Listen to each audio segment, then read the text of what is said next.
Welcome to the channel CCRTO of Kairaimi. Today's story follows an enslaved mother whose children were sold to settle $400,000 in debts. What she did next was impossible. This is a painful and intense story about loss, desperation, and a choice no one believed she could make. Take a moment, breathe, and listen carefully. Before we begin, make sure to subscribe to the channel and write in the comments which city, country you're listening from. Your participation helps keep these stories remembered instead of buried. Let's begin. In Adams County, Mississippi, in October of 1855, a white plantation owner named Thomas Whitmore made a decision that would eventually destroy everything he had ever built. To pay off a gambling debt of the thousands of dollars, he sold 3 children.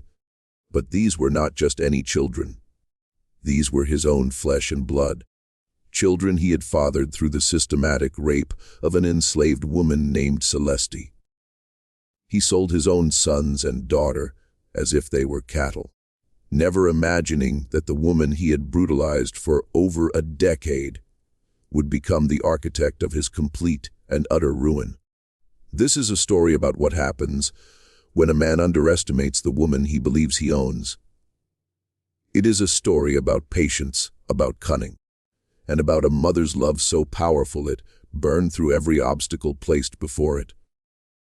It is also a story about justice, though not the kind that comes from courts or laws. This is the story of Celeste and how she brought a powerful white man to his knees without ever raising a weapon. To understand what happened in Adams County, you first need to understand what Mississippi looked like in the 1850s. By this time, cotton was king in the American South, and Mississippi sat at the very heart of that kingdom. Some of the richest soil in the entire region was found in the state, particularly along the Mississippi River, where the land was dark and fertile from centuries of flooding. From this land, plantation owners had carved out massive estates, some spanning thousands of acres. All of it worked by enslaved people who had no rights, no freedom, and no legal protection from any cruelty their masters chose to inflict. One of the oldest and wealthiest counties in the state was Adams County. The county seat, the town of Natchez, was home to more millionaires per capita than almost anywhere else in the United States. These were men who had built their fortunes on the backs of enslaved laborers. Men who lived in grand columned mansions, while the people who made their wealth possible lived in rough wooden cabins with dirt floors. The social hierarchy was rigid and absolute. At the top sat white planters, followed by white overseers and merchants. Then came poor whites who owned no slaves, and at the very bottom, treated as property rather than people, were the enslaved. Thomas Whitmore was not one of the great planters of Adams County, but he desperately wanted to be. His family had arrived in Mississippi in the 1820s, purchasing a modest property of about 400 acres they called Whitmore Hall. By local standards, it was not a grand estate, but it was respectable. Thomas inherited the property in 1841 when his father died of yellow fever, and from the very beginning, he was consumed by the desire to expand, to grow, to become one of the wealthy elite whose approval he so desperately craved. The problem was that Thomas Whitmore had expensive tastes and very little business sense. He gambled heavily on horse races and card games. He invested in ventures that collapsed. He bought things he could not afford to impress people who looked down on him anyway. By the early 1850s, Whitmore Hall was mortgaged to the limit, and Thomas was drowning in debt that he hid from everyone, including his wife, Margaret. Margaret Whitmore came from a family with more social standing than money, which made her the perfect match for Thomas in one sense and a disaster in another. She brought respectability but no fortune. She was a cold woman, rigid in her beliefs and obsessed with maintaining appearances. The couple had 2 children together, both sons, who were sent away to boarding school in Virginia at young ages. Margaret ran the household with an iron fist and spent most of her time engaged in social activities with other plantation wives, pretending that everything at Whitmore Hall was perfectly fine. At the time our story begins, approximately 47 enslaved people called Whitmore Hall home. They worked the cotton fields, tended the livestock, maintained the house, and performed every task necessary to keep the plantation running. Among them was a woman named Celeste. Celeste had been born on a plantation in Virginia around 1822. She never knew her father.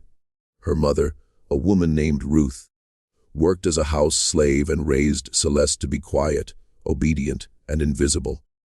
These were survival skills in a world where attracting attention could get you beaten or sold. When Celeste was 12 years old, her mother was sold to a trader heading south to pay off her master's debts, and Celeste never saw her again. Sold separately to a family moving to Mississippi, and after changing hands twice more, she ended up at Whitmore Hall in 1837 when she was about 15 years old. Thomas Whitmore noticed her immediately. Celeste was what slave traders of the era would have called a fancy girl, a term that should make your skin crawl, but which was used openly and commonly in the antebellum South. It referred to enslaved women and girls who were considered attractive by white standards and who were often purchased specifically for sexual exploitation. Celeste had light brown skin, which indicated mixed ancestry somewhere in her family line, and features that Thomas Whitmore found appealing. Within months of her arrival at the plantation, he began visiting her cabin at night. There was no courtship, there was no seduction, there was only power and violence. Thomas Whitmore raped Celeste for the first time when she was 15 years old, and he continued to assault her regularly for the next 18 years. This was not unusual in the antebellum South. Historians estimate that by the time of the Civil War, the majority of enslaved people in America had some European ancestry, a statistic that speaks to the epidemic of sexual violence that white men perpetrated against black women for generations. Masters had total legal control over enslaved women's bodies. There was no law that recognized the rape of an enslaved woman as a crime. In the eyes of the law, Celeste was property, and Thomas Whitmore could do whatever he wanted with his property. Celeste's first child, a boy she named Samuel, was born in 1843. The baby's skin was noticeably lighter than Celeste's own, and his features bore an unmistakable resemblance to Thomas Whitmore. Everyone on the plantation knew whose child Samuel was. The other enslaved people knew. The white overseers knew. Margaret Whitmore knew, though she never spoke of it directly. This was another ugly reality of plantation life that everyone understood and no one discussed openly.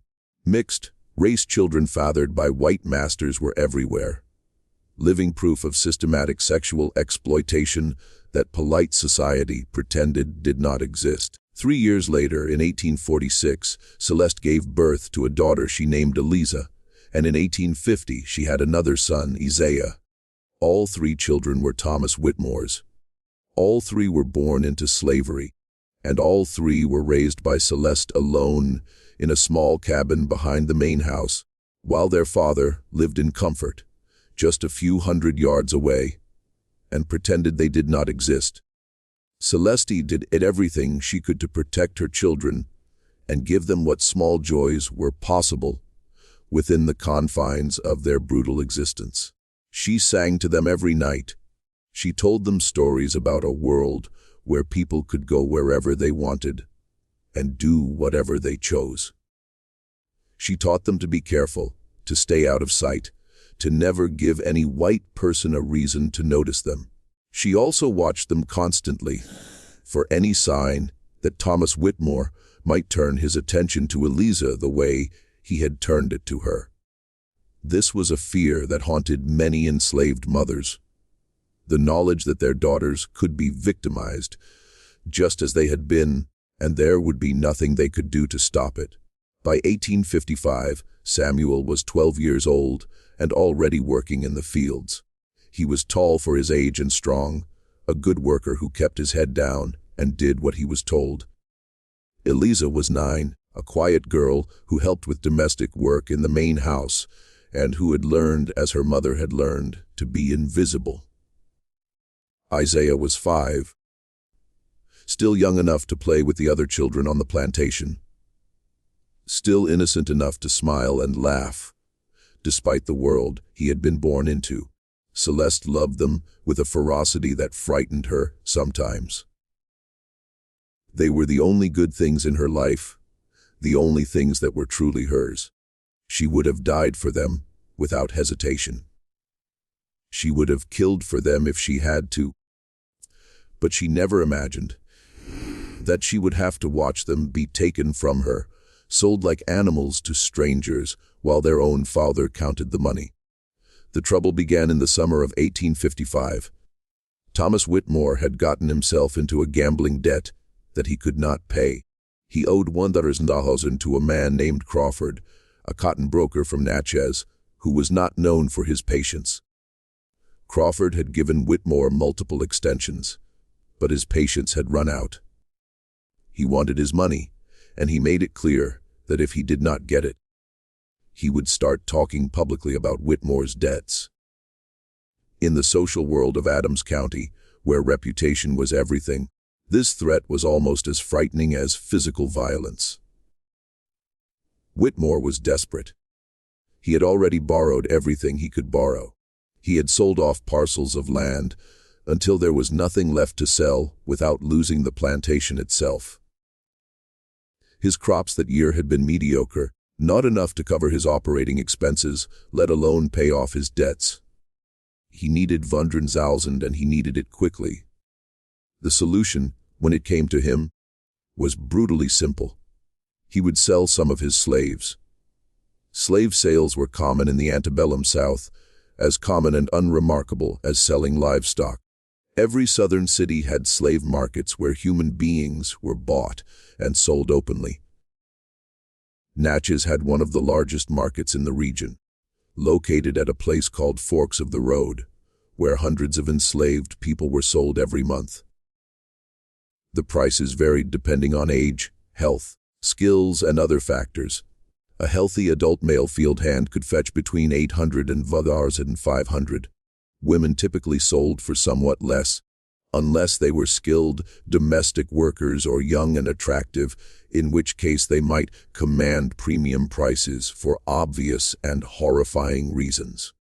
Children were generally worth less than adults, but a healthy child who could grow into a productive worker was still a valuable commodity. Thomas Whitmore knew exactly which slaves he would sell. Samuel was strong and healthy, already capable of doing real work in the fields. He would fetch a good price.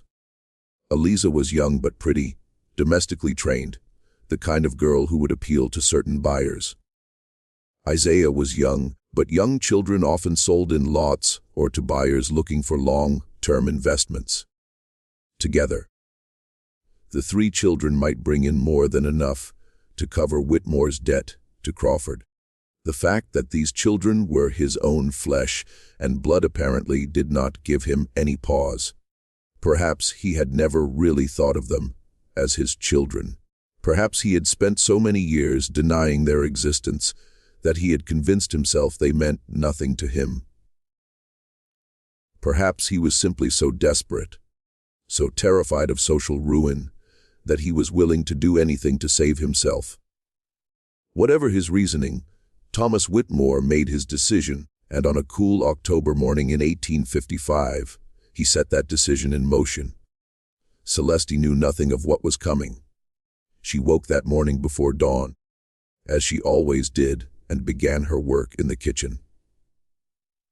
She had been assigned to domestic work years earlier, which meant she spent her days cooking, cleaning, and serving in the main house, while her children worked elsewhere on the plantation.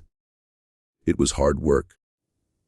but it kept her close to the house where she could sometimes catch glimpses of her children and know they were all right. The first sign that something was wrong came around mid-morning. Celeste was in the kitchen when she heard horses approaching. More horses than usual. She looked out the window and saw 3 men she did not recognize riding up the drive with Thomas Whitmore. They were well dressed, clearly men of some means, and they had the look of people who had come to do business. Something cold settled in Celeste's stomach. She had seen slave traders before. She had seen the way they looked at human beings, the way they assessed and calculated and reduced people to numbers and dollar signs. These men had that look. She tried to tell herself she was wrong. She tried to convince herself that Whitmore was selling field hands, or maybe some of the older workers who could not produce as much anymore. But the cold feeling would not go away, and when she saw one of the men pointing toward the area where the children usually played, she felt her heart stop. Celeste moved without thinking. She ran out of the kitchen and toward the slave quarters, ignoring the shouts behind her, ignoring everything except the desperate need to reach her children. She found Samuel first, grabbed him by the arm, and demanded to know where Eliza and Isaiah were. Before he could answer, she heard Eliza scream.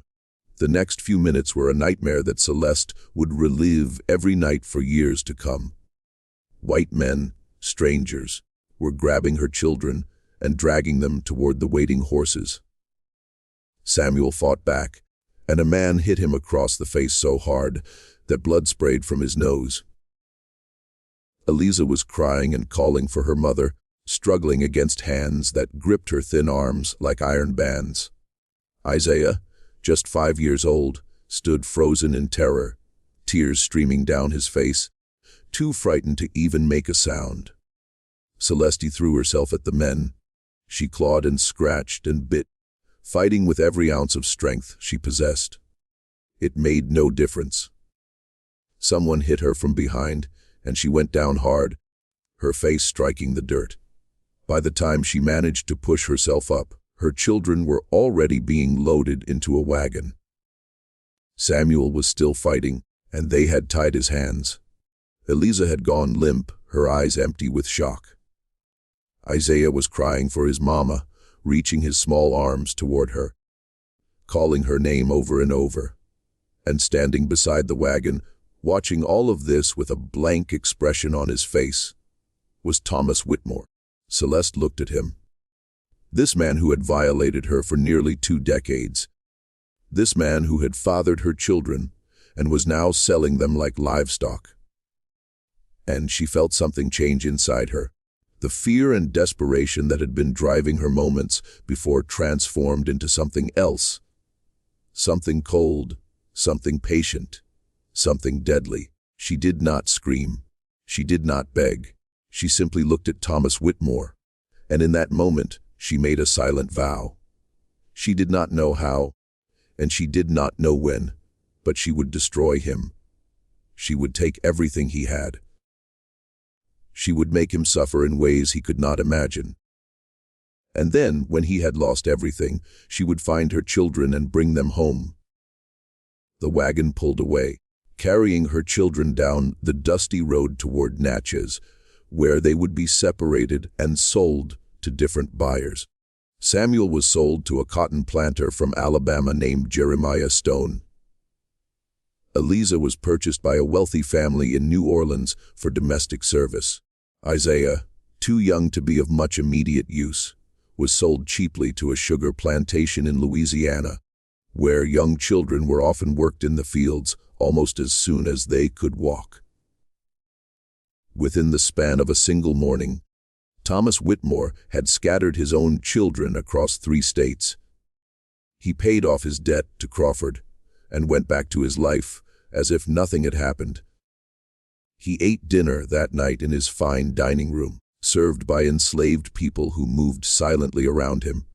He slept in his comfortable bed next to his wife, Margaret, who asked no questions about where the money had come from. He woke the next morning and went about his business, never giving a second thought to the children he had sold or the woman whose life he had just destroyed. But Celeste was already planning. In the days following the sale, Celeste moved through her duties like a ghost. She cooked and cleaned and served just as she always had. She responded when spoken to and obeyed every command. To anyone watching, she appeared to be a woman who had accepted her loss, who had resigned herself to the reality of her situation. This was exactly what she wanted them to see. Inside, her mind was working constantly, turning over plans and possibilities, looking for weaknesses she could exploit. She had no power, no money, no legal rights. She was property, and everything she did was under the constant surveillance of white people who could punish her for any perceived disobedience. Any plan she made would have to be executed with perfect patience and absolute secrecy. One mistake, one suspicious move, and she would be sold away herself, or worse, beaten until she could no longer think clearly enough to plan anything at all. The first thing Celeste needed was information. She needed to understand Thomas Whitmore's weaknesses, his secrets, the things he kept hidden from the world. She needed to find something she could use against him, some leverage that would allow a powerless, enslaved woman to bring down a white plantation owner in a society that was designed to make such a thing impossible. Working in the main house gave her opportunities that field slaves did not have. She was in and out of rooms all day, cleaning and cooking and serving. She overheard conversations that were not meant for her ears. She saw documents left out on desks, letters that arrived in the mail, visitors who came and went. Most enslaved house workers learned to be selectively deaf and blind to protect themselves by pretending not to notice anything. Celeste did the opposite. She began paying attention to everything. At first, she did not know what she was looking for. She gathered information almost randomly, memorizing names and numbers and snippets of conversation without knowing what any of it meant.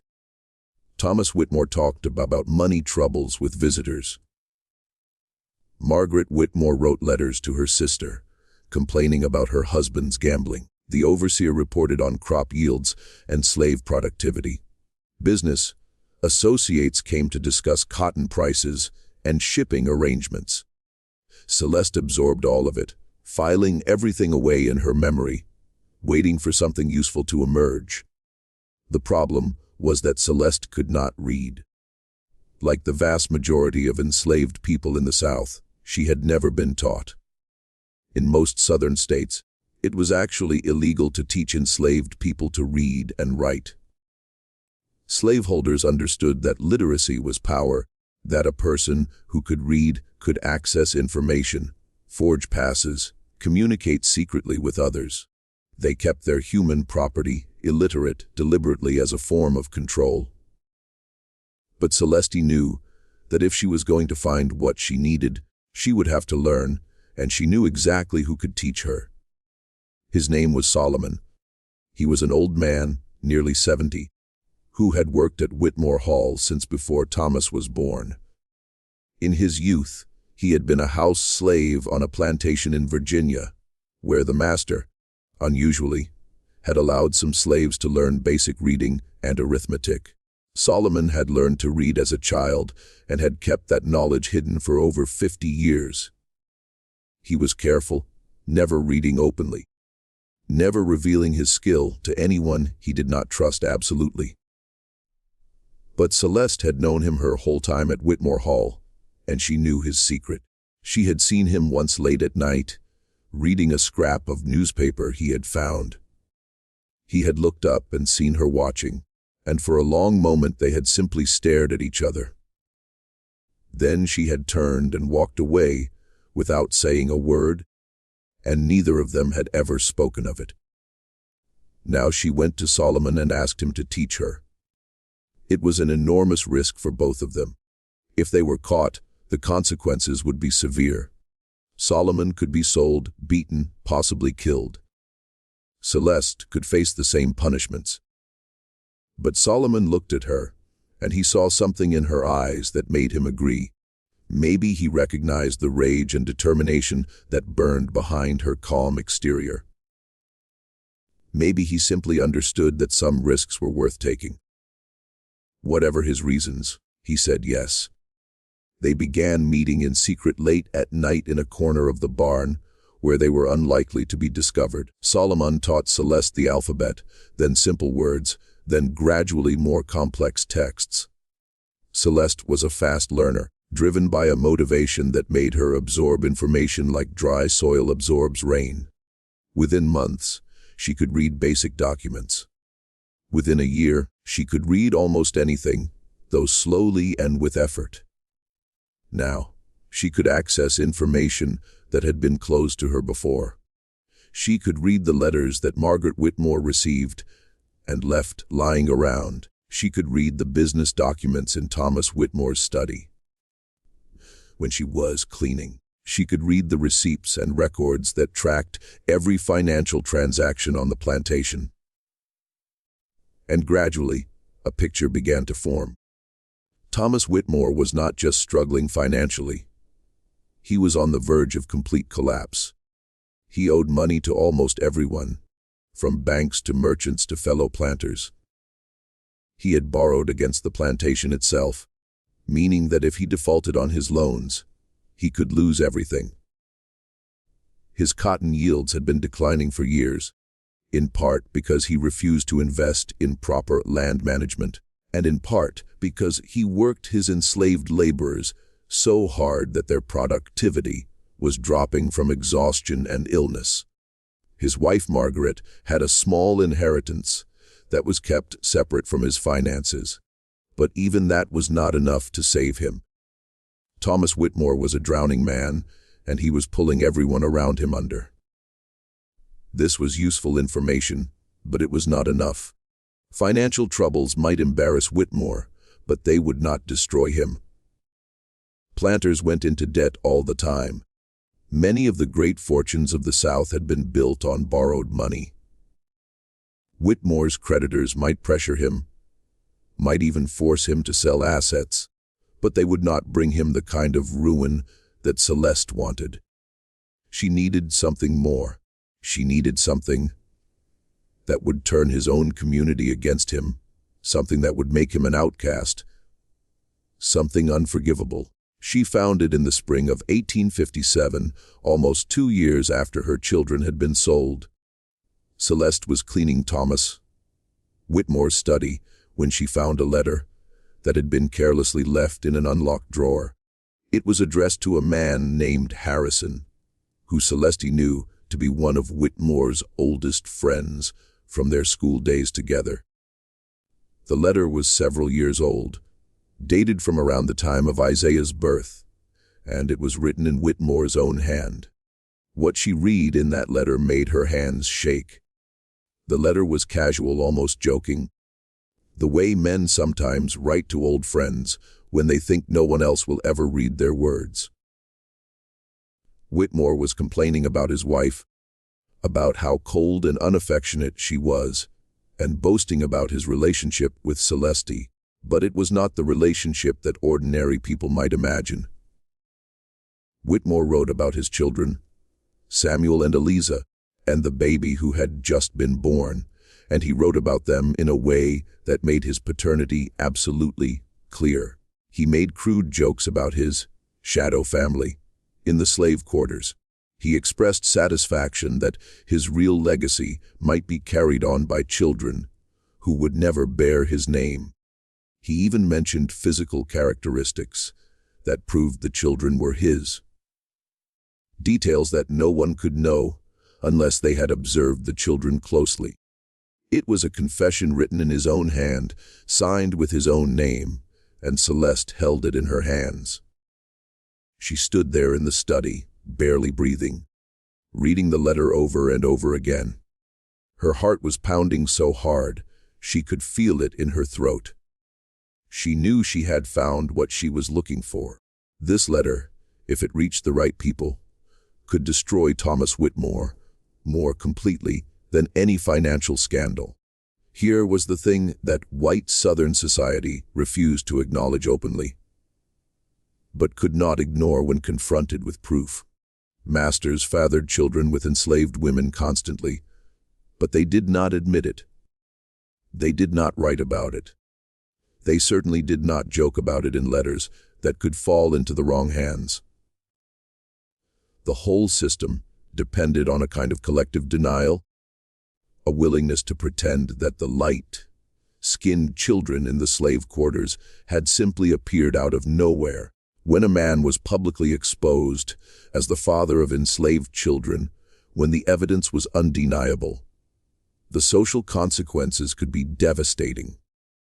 Other planters would distance themselves from him. Business partners would cut ties.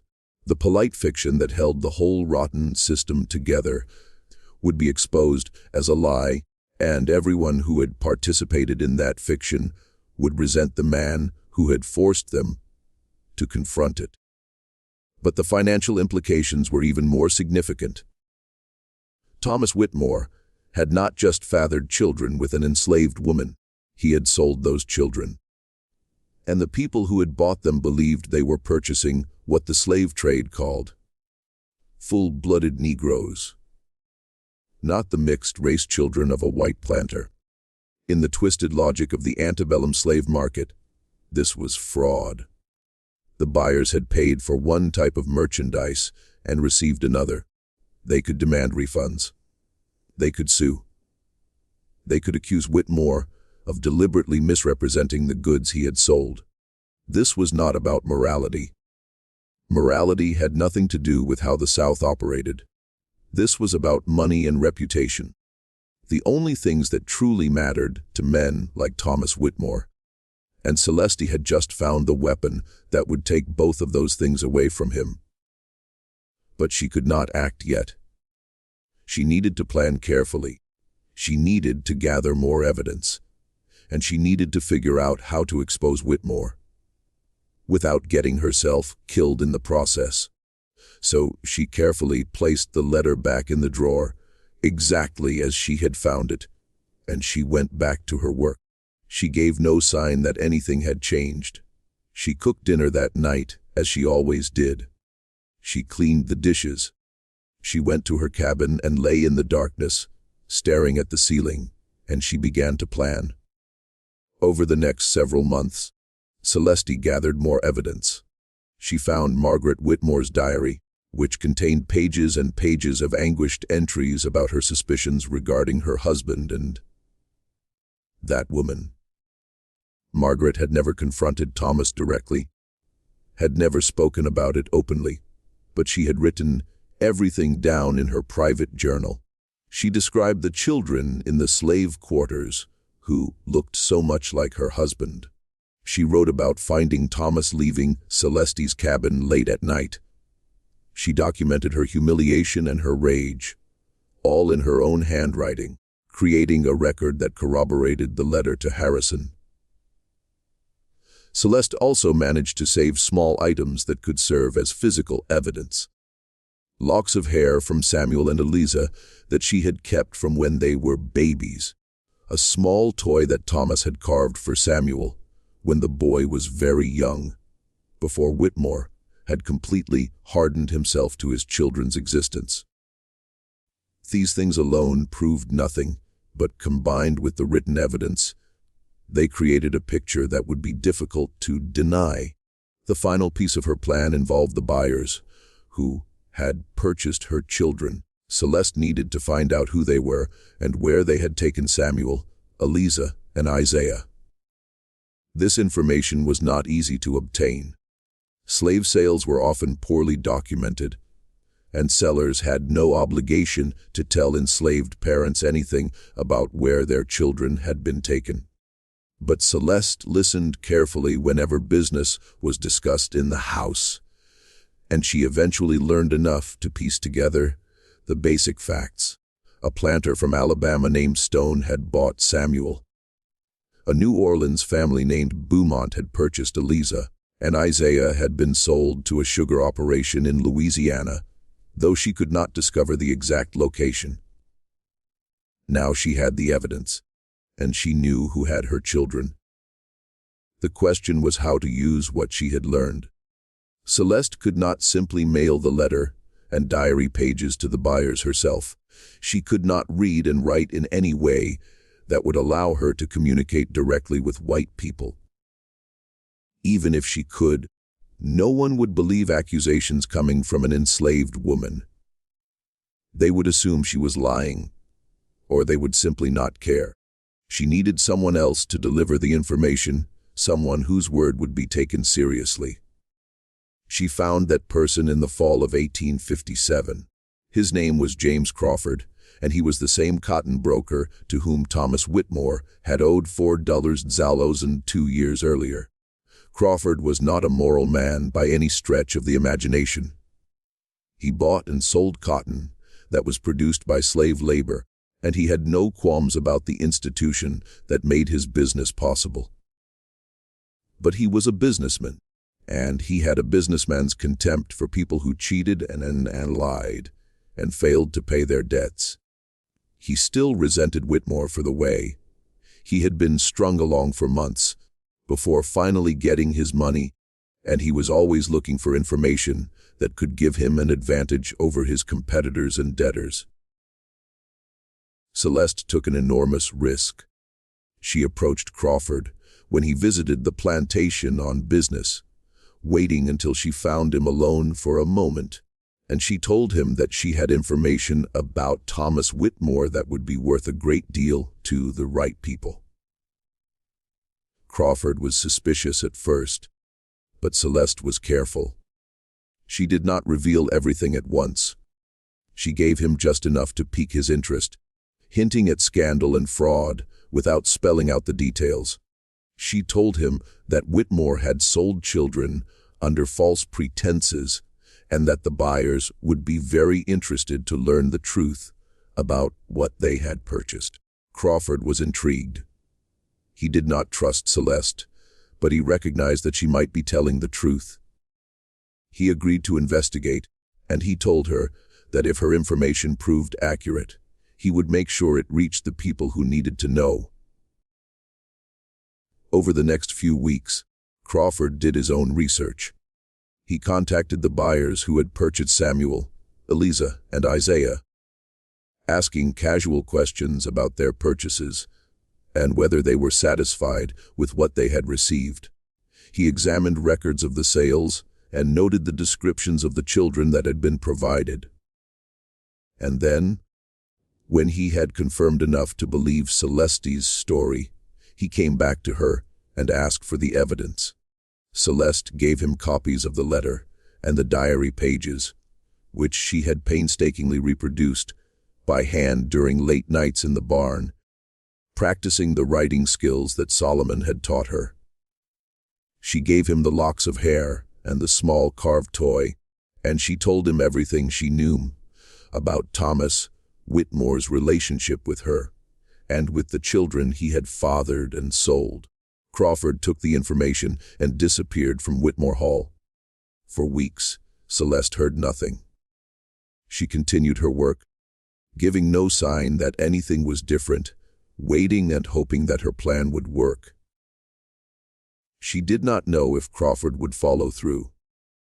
She did not know if the evidence would be enough. She did not even know if she would survive long enough to see the results of what she had set in motion. Then, in early 1858, everything began to fall apart for Thomas Whitmore. The first sign that something had changed came in the form of a letter. It arrived at Whitmore Hall on a cold January morning in 1858, addressed to Thomas Whitmore and marked urgent. Celeste was serving breakfast when Whitmore opened it, and she watched his face carefully while pretending to arrange dishes on the sideboard. She saw the color drain from his cheeks. She saw his hands begin to tremble. She saw him read the letter twice, then a third time, as if he could not believe what was written there. The letter was from Jeremiah Stone, the Alabama planter who had purchased Samuel nearly 3 years earlier. Stone was not a man who wasted words. He wrote that he had recently received disturbing information about the boy he had bought from Whitmore. He had been told that Samuel was not, as Whitmore had represented, the child of 2 enslaved parents, but was in fact the illegitimate son of Whitmore himself. Stone demanded an explanation. He also demanded a full refund of the $400 he had paid, plus compensation for the expenses he had incurred in housing and feeding what he called damaged goods. Thomas Whitmore put down the letter and stared at nothing. His wife Margaret asked him what was wrong, and he told her it was nothing, just a business matter. But Celeste could see the fear in his eyes. She could see him beginning to understand that something terrible was happening, something he could not control. Over the next few weeks, the more letters arrived. The Beaumont family in New Orleans, who had purchased Eliza, wrote with similar accusations and similar demands. They were even angrier than Stone had been. They had bought Eliza to serve in their household, to attend to their daughters and help with domestic work. Now they had learned that she was the half-sister of their own children's playmates, the daughter of a white man who had sold his own flesh and blood. The social implications horrified them. What if someone found out? What if their friends learned that they had an enslaved girl in their house who shared blood with the white planter class? They wanted their money back immediately, and they wanted Whitmore to take the girl back before the scandal could spread. The sugar plantation in Louisiana that had purchased Isaiah did not bother with letters. They sent a representative directly to Adams County, a hard-faced man who arrived at Whitmore Hall and demanded to speak with Thomas privately. Celeste did not hear what was said in that meeting, but she saw Whitmore afterward. He looked like a man who had just been told he was dying. The news spread through Adams County with the speed of a wildfire. James Crawford, true to his nature, had not kept the information to himself. He had shared it with business associates, who shared it with their friends, who shared it with their wives, who spread it through every parlor and drawing room in Natchez.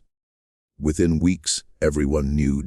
Thomas Whitmore had fathered children with an enslaved woman. Thomas Whitmore had sold those children to unsuspecting buyers. Thomas Whitmore had committed fraud, had lied, had violated the unwritten codes that governed how such things were supposed to be handled. The reaction was swift and merciless. This was not about morality. Nobody in Adams County cared that Whitmore had raped an enslaved woman for 18 years. That was common enough to be unremarkable. Nobody even cared particularly that he had fathered children with her. That too was common, though it was supposed to remain unacknowledged. What they cared about was the fraud. What they cared about was the public exposure.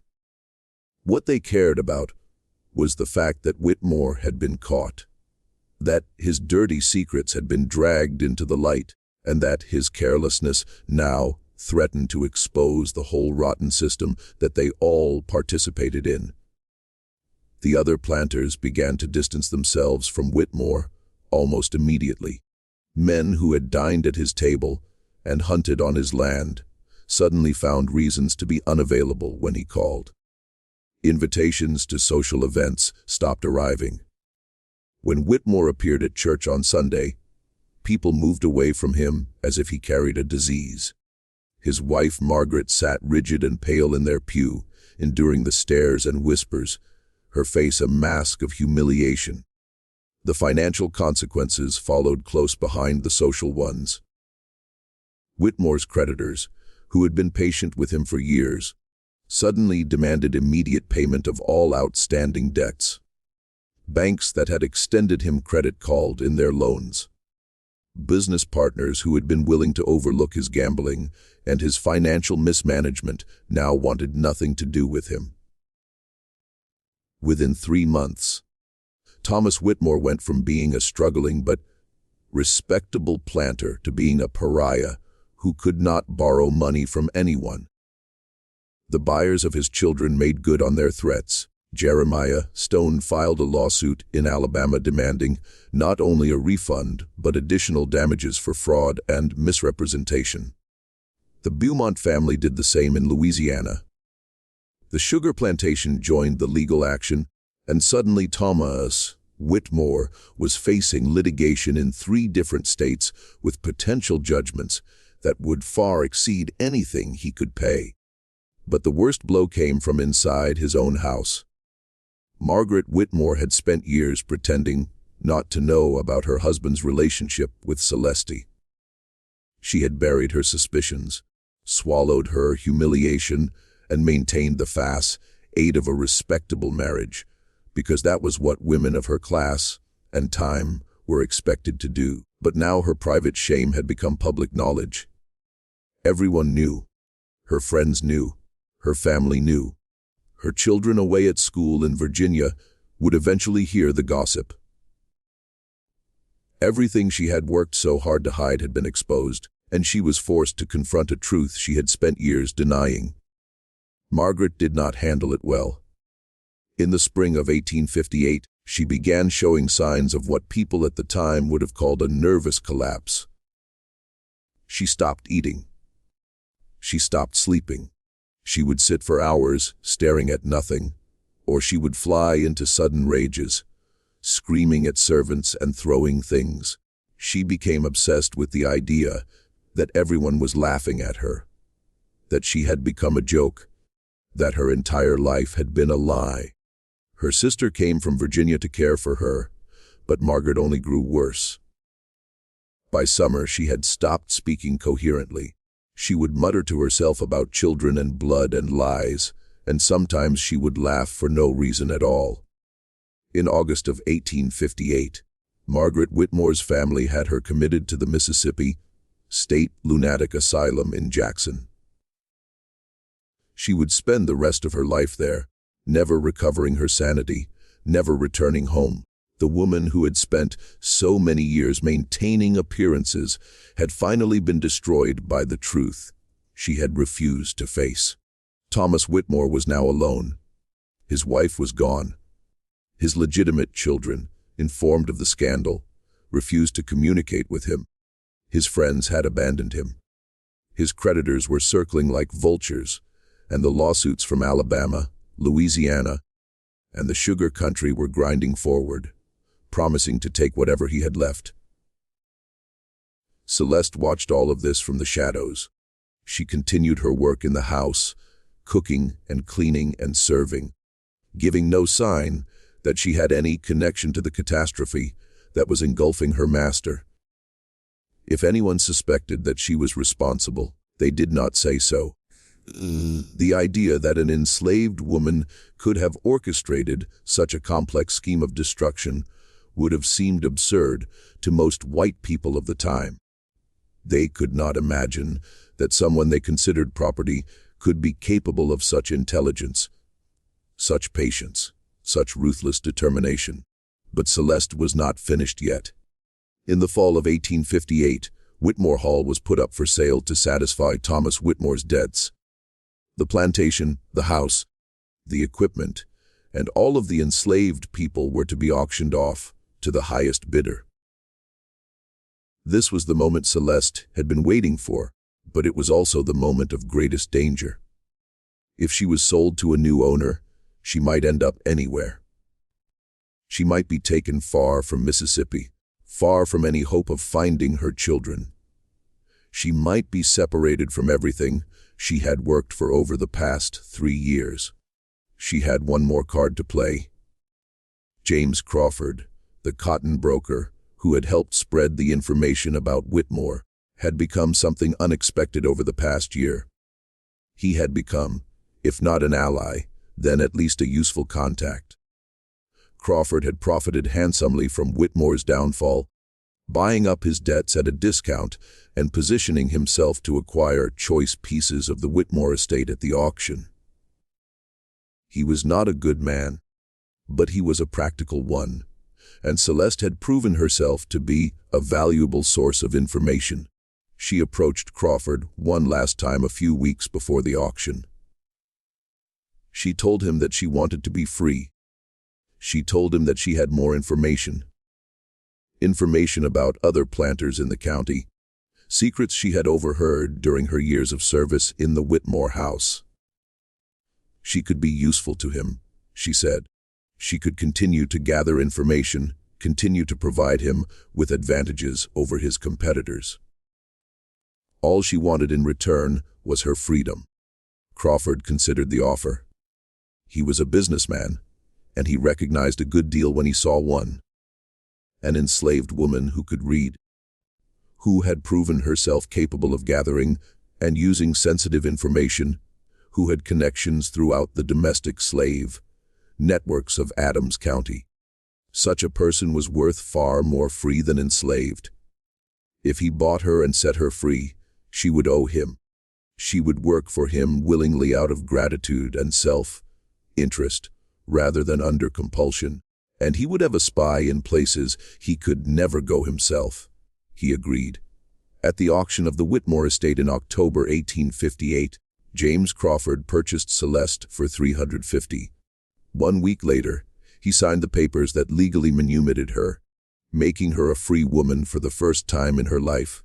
She was approximately 36 years old. She had spent more than 2 decades in slavery. And now, finally, she could begin the work she had been planning since the day her children were taken from her. Finding her children would not be easy. The South in 1858 was a vast and hostile territory for a free black woman traveling alone. The Fugitive Slave Act of 1850 meant that any black person could be seized and claimed as a runaway, with almost no legal protection. Free papers could be stolen, destroyed, or simply ignored by white people who did not want to acknowledge them. Traveling between states required navigating a maze of local laws and customs, any of which could result in imprisonment or worse. And the people who had her children had no legal obligation to sell them, no matter how much money Celeste might offer. But Celeste had advantages that most people in her position did not have. She could read and write. She had connections to James Crawford and, through him, to a network of merchants and traders who did business throughout the South. She had spent 3 years gathering information about the slave trade, learning how it worked, understanding the routes and markets and paperwork that moved human beings from place to place. And she had a determination that nothing could shake. She also had money, not much, but some. Crawford had given her a small sum as part of their arrangement, enough to travel and support herself for a few months.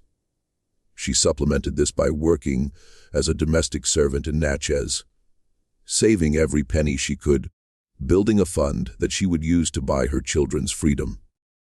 Her first target was Samuel. Samuel had been sold to Jeremiah Stone, a cotton planter in Marengo County, Alabama. Celeste knew from Crawford's business contacts that Stone was one of the plaintiffs in the lawsuit against Whitmore, which meant he was angry, which meant he might be willing to negotiate. She traveled to Alabama in the spring of 1859, carrying her free papers and letters of introduction from Crawford, and she presented herself at Stone's plantation. The meeting did not go well at first. Stone was suspicious of a free black woman traveling alone, asking questions about one of his slaves. He threatened to have her arrested as a troublemaker. But Celeste was calm and persistent. She explained that Samuel was her son. She explained that she had money. She offered to buy him at a fair price, higher than what Stone had originally paid. She appealed to his self-interest, pointing out that he was still entangled in expensive litigation with Whitmore, and that selling Samuel to her would be one less complication in his life. Stone thought it over. He had never been comfortable with Samuel, not since learning the truth about the boy's parentage.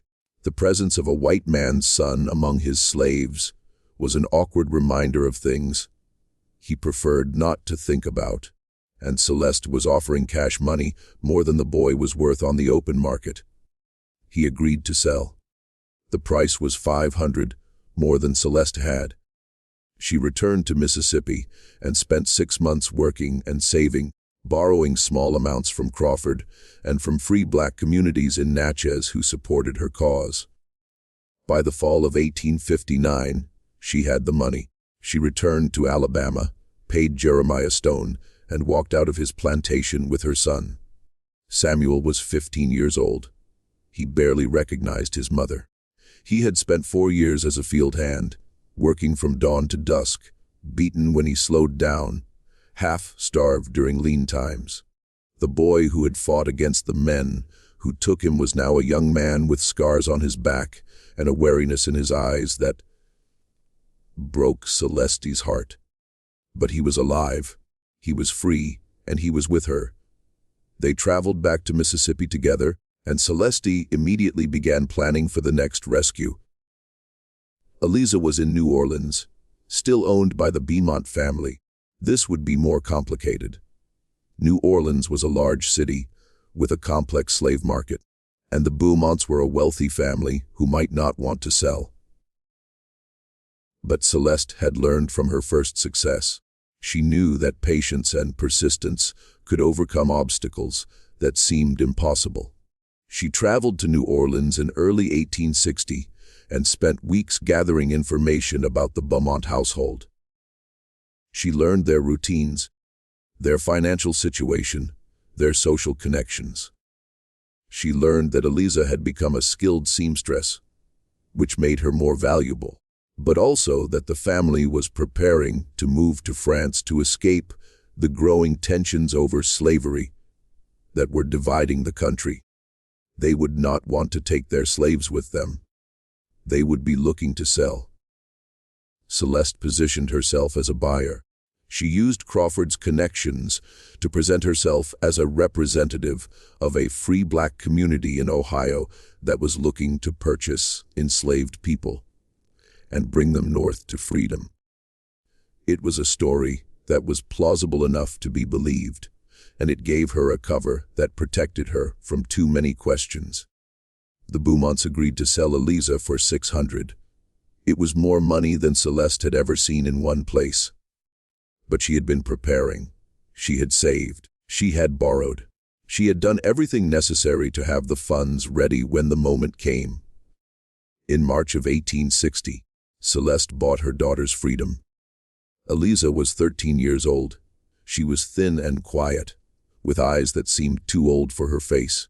She had spent nearly 5 years serving in the Beaumont household, learning to sew and clean and make herself useful, learning to be invisible the same way her mother had learned decades before. When Celeste found her and told her who she was, Eliza did not cry. She did not speak. She simply stared at her mother for a long moment, and then she nodded, as if she had always known this day would come. Now Celeste had 2 of her children, but Isaiah was still missing. Finding Isaiah was the hardest task of all.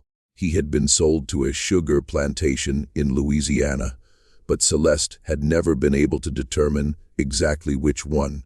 Sugar country was a different world from the cotton plantations she knew, more brutal and more deadly. Enslaved people on sugar plantations had shorter life expectancies than almost anywhere else in the South. Worked to death in the grinding mills and the boiling houses where raw cane was processed into sugar.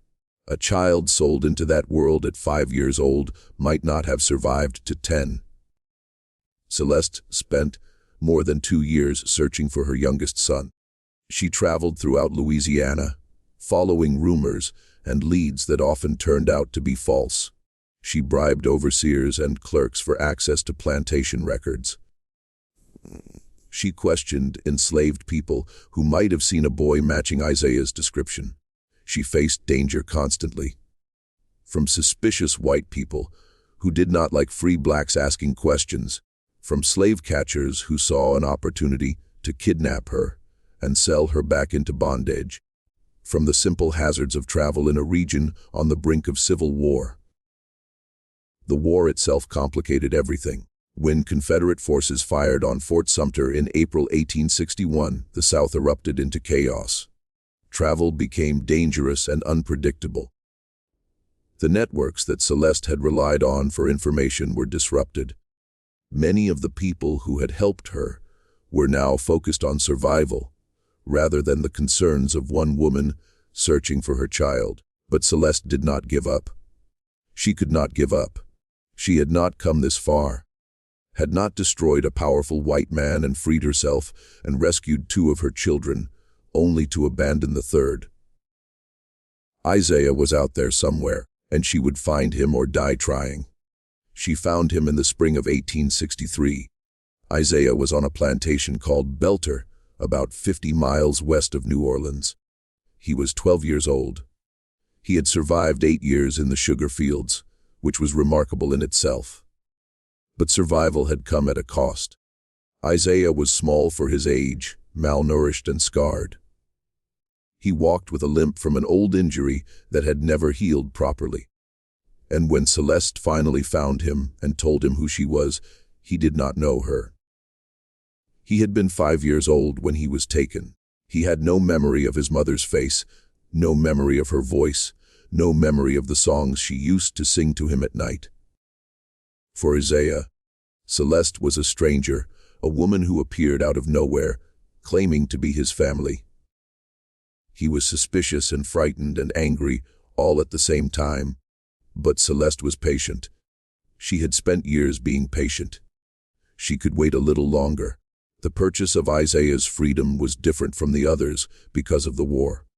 Belter was in Union, occupied territory, by the spring of 1863, and the Emancipation Proclamation had theoretically freed all enslaved people in Confederate states. But the reality on the ground was more complicated. Many enslaved people were still held in bondage by masters who refused to acknowledge the proclamation. Many others had fled to Union lines and were living in contraband camps, free in name but struggling to survive. The legal status of people like Isaiah was unclear, and the plantation owners were doing everything they could to maintain control over their workforce. Celeste did not try to buy Isaiah. Instead, she went to the Union officers who were administering the region, and she told them her story. She showed them her free papers and the papers for Samuel and Eliza. She told them about Thomas Whitmore and what he had done, about the sale of his own children, about the systematic fraud and cruelty that had defined his life. And she asked them to help her retrieve her son. The officers were moved by her story. Perhaps they recognized the propaganda value of a narrative that illustrated the horrors of slavery so perfectly.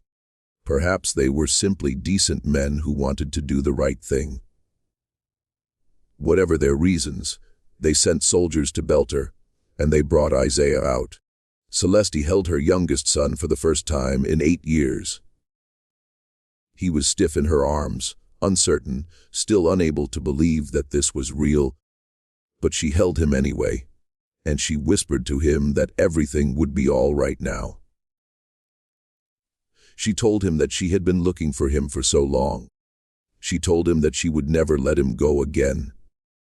It took months for Isaiah to trust her. It took years for him to begin to heal from what had been done to him. But Celeste was patient. She had always been patient, and slowly, carefully, she rebuilt the family that Thomas Whitmore had tried to destroy. As for Whitmore himself, his story ended exactly as Celeste had planned. After the sale of his plantation and all his property, Thomas Whitmore was left with nothing.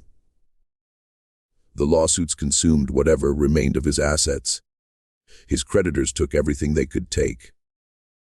He moved into a boarding house in Natchez, where he lived in a single room and drank himself into oblivion day after day. The man who had once dreamed of being one of the great planters of Mississippi was now a penniless drunk who could not walk down the street without people pointing and whispering. The war finished what Celeste had started. When Union forces occupied Natchez in 1863, Whitmore lost even the small income he had been making from investments in Confederate bonds. He was arrested briefly as a Confederate sympathizer, though he had never actually supported the Southern cause with anything more than words. After his release, he returned to his boarding house and continued drinking. Thomas Whitmore died in 1864, alone in his rented room, from liver failure brought on by years of alcoholism. He was 52 years old. Nobody came to his funeral except the minister, who was paid to say a few words over the grave. His legitimate sons, who had survived the war, did not attend. His wife, Margaret, was still alive in the asylum in Jackson, unaware that her husband had died. The newspapers did not mention his passing. The man who had sold his own children for $4,700 died forgotten and unmourned, exactly as he deserved. Celeste outlived him by nearly 30 years. After the war ended, she settled in Ohio with her 3 children. Samuel became a carpenter, building houses for the growing black community in Cincinnati. Eliza became a seamstress, as she had been trained, and eventually opened her own dress shop that served both black and white customers. Isaiah, despite his difficult start in life, learned to read and write and eventually became a teacher, dedicating his life to educating black children who had been denied the knowledge that could set them free. Celeste never remarried. She never fully trusted any man after what Thomas Whitmore had done to her. But she was not alone.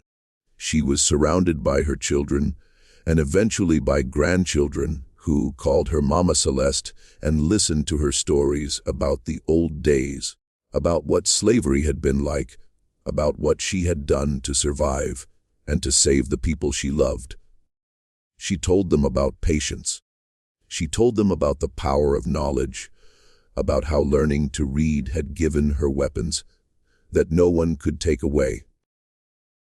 She told them about the importance of remembering, of never forgetting what had been done to their people so that it could never happen again. She did not often speak about revenge, but sometimes, late at night when the grandchildren were asleep and it was just her and her adult children sitting together, she would smile a small, private smile and say that there were many kinds of justice in this world.